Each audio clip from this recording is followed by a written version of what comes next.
c'est comme ça. Alors, je prends le chapitre 8 et je vais refaire les articles de foi qui sont fondamentaux. Et je pense qu'il y en a certains qu'on devrait regarder avec les commentaires et pour aller un peu plus loin et pour gagner. Parce que bon, le Ramchal, il arrive, il a déjà tout fait. Et tous les ouvrages de la Kabbale, il les a tous, les 4 niveaux, il a tout. Donc il nous fait une pédagogie, mais il va sur des problématiques difficiles, parce qu'ils sont des problématiques existentielles. Les 4 qu'il a dit sur le que j'ai besoin de comprendre, c'est des questions existentielles. Mais sur les parties essentielles, il a dit non, bon, j'ai pas besoin de comprendre. Mais on va voir qu'est-ce qu'on pourrait éventuellement développer en connaissance entre nous. Alors, le premier fondement, c'est quoi? L'existence d'un créateur. Donc il y a un créateur. Bon, cause des causes, mais là il va pas trop loin. Il dit un verset, parce que quand il se présente, il dit je suis Hachem. Quand Dieu se présente lui-même, il se présente à 2 reprises, une fois avec Moïse, quand Moïse dit mais tu es qui? Et quand je vais voir les enfants d'Israël, quel est ton nom? Il dit pas que tu es qui au niveau de ton essence, mais il dit sur quel nom je vais discuter. Et il dit Heye Asher Heye, je saurai qui je serai. Et déjà on a le verbe être au futur, mais quand il dit Ani Hachem, c'est le verbe être, mais qui n'est ni au futur ni au présent, il est présent, passé, futur. Donc déjà, dans le mot Hachem, Yod-Keh-Vav-Keh, on a déjà l'idée d'intemporalité. Dans le mot, c'est je suis l'être, quelque part. L'être qui fait être aussi, parce qu'on verra qu'il va y avoir un engendrement d'un nouvel être qui est l'homme. Mais il commence parce qu'il se présente au Sinaï, parce qu'au Sinaï, il y a la présentation. Bonjour, comment ça va? Comment tu t'appelles? Moi, je m'appelle Hachem. Voilà ce que dit. Il commence par un Hachem. D'ailleurs, quand on fera les lettres, parce qu'à un moment donné, dans les lettres, c'est le Bet qui a été choisi, parce que le Bet, ses premières lettres, c'est Bereshit, bénédiction, la maison, etc. On verra, parce qu'il y a beaucoup de travail à faire là-dessus. Et le Aleph, le pauvre, c'est la première lettre. Et il a déjà pris le Bet, donc il peut plus. C'est trop tard pour le Aleph. Et il dit au Aleph, on ne fait pas, quand je me présenterai au monde, je me présenterai avec ta lettre en premier, Anochi, je suis. D'accord? Donc, la nation Hachem. Donc voilà, ça, on a un verset. C'est tout. Ce qu'il dit. Ce fondement pose que cet être principe de tout, il est un, il est unique.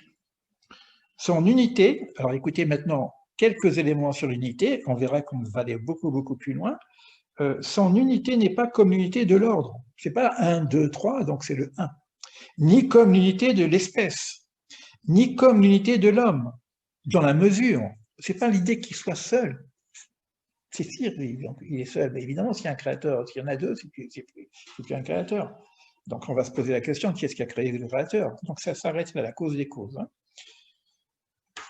Où celui-ci il n'est pas composé de mains éléments. Alors qu'on va voir les attributs, on va voir l'image de Dieu, le Dieu Chesed, non, il y a qu'un, Hachem ou Elohim, c'est ça l'idée. Il y a plusieurs forces, etc., mais Hachem, c'est un. Ni comme l'unité d'un seul corps, dans la mesure où celui-ci ne se subdivise pas à l'infini. Avec un corps, on peut le couper en plusieurs morceaux. Mais qu'il soit loué, il est un d'une unité unique qui n'a aucune commune mesure avec toute autre forme d'unité que ce soit. Or, on utilise un mot « un » que nous, on utilise dans plein de domaines, mais nous, pourquoi on utilise ce même mot? On aurait dû utiliser... Mais voilà, il est un, mais ça n'a rien à voir avec tout ce que vous connaissez sur le un. Et c'est ça qu'on doit apprendre. Déjà, on voit qu'on ne sait pas ce que c'est un. C'est pour ça que je dis, si on ne sait pas ce que c'est un, on ne sait pas ce que c'est l'amour. Parce que amour égale un. Deuxième fondement. Donc ça veut dire qu'on doit quand même travailler là-dessus. C'est hyper intéressant. Alors regardez ma vidéo où je suis en exaltation quand je dis, bah, c'est super quoi. 1 égale 1 plus 0 informatique. Bon. Ça c'est déjà 2, 1 et 0. Le monde est duel, il est fait avec oui, non, oui, non, oui, non, tout est ce qu'il faut, tout ce que là on est en train de parler, vous le voyez hein, dans l'image. Comment ça marche? C'est oui, non, oui, non, oui, non, oui, non, oui, non, 1, 1, 0, 1, 0, 1, 0, 1, 0, et on forme toute existence. Mais ça, si vous voyez n'importe quoi, le Tao reparle de la rosace du Tao, etc., on sait qu'on est dans la dualité, masculin, féminin, etc.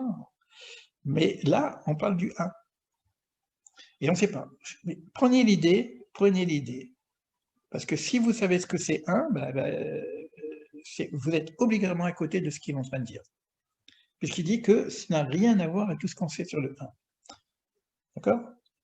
Donc, quand on a dit unité, on a tout de suite une notion. Le 0, on n'a pas, parce que le 0, il y a je réponds en même temps aux questions qui passent. Le 0, il y a la constante de Planck. Il s'est planqué, le 0. Il y a Planck qui a caché le 0. Regardez l'astrophysique, ils n'arrivent pas au 0, donc nous, on n'arrive pas au 0 non plus. Le 0, c'est de Ein Sof, etc. Donc, on va arriver au 1. On va arriver au 1, mais qu'est-ce que c'est le 1? C'est super, hein, parce que ça veut dire qu'on va savoir ce que c'est l'amour.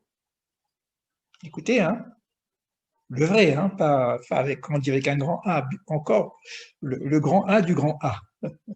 Deuxième, alors il dit, hein, il y a un verset qui dit, hein, Shema Israël, Hashem Elokim, Hashem Echad. Écoute Israël, écoute, apprends, sache que, c'est-à-dire qu'il ne sait pas.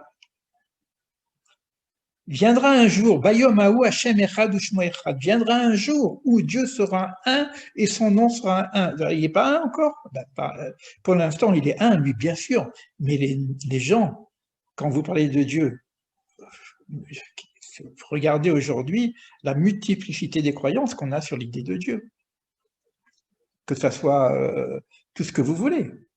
On va dire le grand tout, le grand rien, le machin, on va sortir le grand vide. On va chercher, on va avoir que des concepts, des symboles. D'accord? Écoute Israël, Hachem me connaît, Hachem Echad. C'est un verset extrêmement important, aussi. Celui-là aussi, il faut qu'on l'apprenne. Et ce qui est intéressant, il y a plusieurs lectures de Écoute Israël, Hachem me connaît, Hachem Echad, et une des lectures, la quatrième lecture, je ne vais pas vous, parce qu'il faut qu'on gagne du temps, parce qu'on fera une étude là-dessus. On a passé une nuit avec Manitou hein, sur ce verset-là. Une nuit. Mais la quatrième chose, c'est que c'est qui parle à qui? Écoute Israël. Qui parle à Israël? Soit c'est moi je cherche mon Israël intérieur, je dois comprendre, écoute Israël, Hachem Elohim, donc je dois comprendre cette chose-là, c'est Hachem ou Elohim, hein, c'est la même verset, et la tradition nous dit que viendra un jour, Bayomahu Hachem Echad Ushmer, viendra un jour, c'est quoi ce viendra un jour? C'est que les nations viendront dire à Israël, écoute Israël, on a compris, Hachem est un, on a compris, ça y est, le révèlement. Ça veut dire qu'en même temps, quelque part, que la révélation finale, c'est cette connaissance-là. Bon. Alors,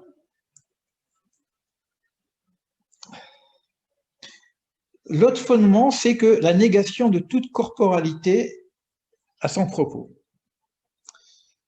Or, si Dieu était un corps, on aurait pu le comparer à tous les corps, à d'autres corps. C'est vrai que quand on parle d'immanence, une fleur c'est divin, un oiseau c'est divin, l'homme c'est divin, etc. Mais c'est pas ça. Alors, quand il se manifeste, qu'il va prendre des formes, des anges, etc., mais lui-même, il n'y a pas de corporité possible.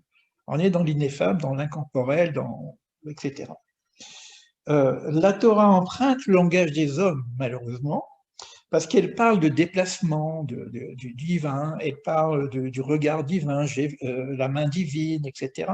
Et ça, c'est tout le Guide des Écarrés qui reprend tous ces termes anthropomorphiques pour dire, attention, ce sont des images. Et il prend comme exemple d'ailleurs, je suis comme un pélican dans le désert. Ou alors je suis l'ancien des âges. Des fois le grand barbu, machin. Mais c'est que ce sont des symboles pour qu'on ait, nous, on a besoin de quelque chose. Mais c'est quoi, je suis comme un pélican dans le désert? Et c'est un pélican Donc, il donne un enseignement symbolique à travers des métaphores. Et c'est marqué, vous n'avez vu aucune image. Il n'y a pas d'image. Donc, ça fait partie des articles de foi. Donc, ça, on peut le comprendre. S'il faut développer, on peut comprendre. Qu'est-ce que la partie divine qui serait manifestée à travers les anges, à travers les hommes, à travers les animaux, et quelle est cette partie qui n'a pas de forme possible à exprimer? L'autre fondement, l'éternité.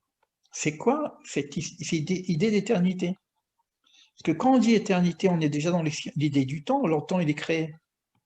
Donc on est obligé d'approfondir ces questions. Ce fondement établit que l'être unique que nous avons décrit est absolument premier, donc il est kadmon, c'est-à-dire qu'il est antérieur, c'est l'antérieur, c'est l'ancien des temps, c'est avant le temps. C'est ça cette idée-là qu'on veut nous dire. Que rien dans l'existence n'est antérieur à lui. C'est-à-dire qu'avant la création, il n'y a que lui. Et après la création, il n'y aura de toute façon que lui. Et il y a de nombreux versets qui vont expliquer cette chose-là. Mais le problème avec cette question de l'éternité divine va décliner sur des erreurs fondamentales. D'ailleurs, Maïmonide, le Ramchal va nous parler des erreurs qu'on ait sur l'unité. Il ne va pas dire qu'est-ce que l'unité. Comme on ne peut pas savoir qu'est-ce que l'unité, il va nous dire qu'est-ce que n'est pas l'unité. Par exemple, il va nous dire que 1, c'est pas 2. Et là, on va commencer à comprendre que 1, c'est pas 2. Parce que c'est énorme de savoir que 1 n'est pas 2. Hein. Je rigole quand je fais ça dans mes conférences un petit peu, mais c'est ça. L'enseignement final, c'est pas 2. Mais c'est insupportable à intégrer que 1, c'est pas 2. Parce que nous, on est dans 2. Déjà, 2, c'est le bien et le mal. On ne peut pas imaginer que Dieu, il y a un problème, quoi. Il peut pas, et Dieu, c'est le bien, le mal, c'est l'anti-Dieu, quoi. Alors, on a un problème. On a un vrai problème avec l'unité. C'est pour ça qu'on a un problème avec le mal. On a un problème avec la souffrance. Il faut qu'on comprenne cette histoire. S'il n'y en a pas 2, il n'y a pas une force contraire. On a un problème. Mais là, un deuxième problème dont il parle ici, c'est que ça entraîne aussi une idée fausse qui serait que du fait qu'il y a un lien entre l'éternité et la création, que le monde serait éternel. Et là, on tombe dans l'erreur d'Aristote. Et l'erreur du panthéisme, puisque le monde étant éternel, le monde est divin. Donc il y a des phrases comme ça qu'on nous dit que Dieu n'est pas dans le lieu, mais c'est le lieu qui est en Dieu. Donc il y a une partie émanente, une partie transcendante, on verra dans le détail, c'est la question qui a été posée la semaine dernière par Bernadette, mais là, il faut qu'on rentre dans les clalimes pour bien comprendre ces choses-là.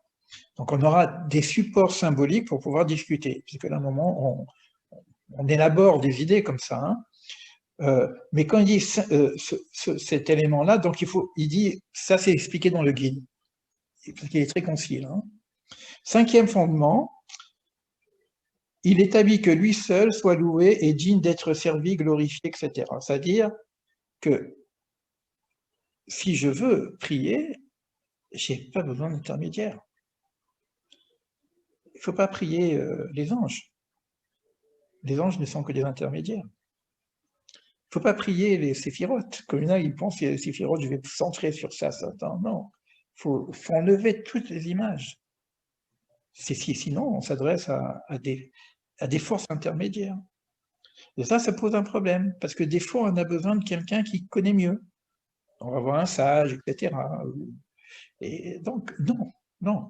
On peut aller voir un sage pour la connaissance, pour apprendre des choses, mais pas pour la prière.